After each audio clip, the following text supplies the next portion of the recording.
Welcome to the new feature screencast for our January 27th release.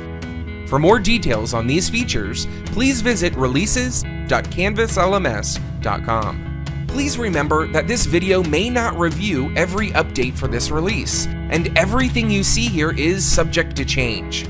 Let's get started! First up is an update in Blueprint courses.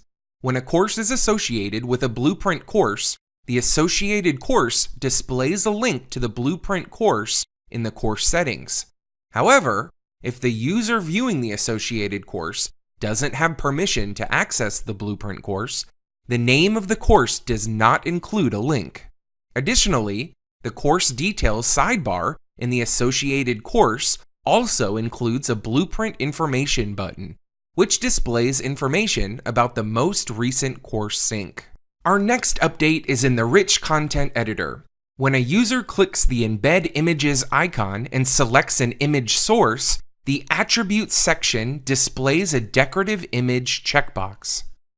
The Decorative Image checkbox indicates the image is for decorative purposes and does not require alternative text. If the Decorative Image checkbox is selected, the alternative text field is grayed out. Decorative images and alt text can be applied when embedding any image type, URL, previous uploads in Canvas, and Flickr. Our last update is in the Canvas UI. Some Canvas settings menu icons have been replaced with an options icon. These changes clarify user expectations when displayed in a page, though no functionality within the menus have been affected. For full details on affected icons, please see the Canvas release notes.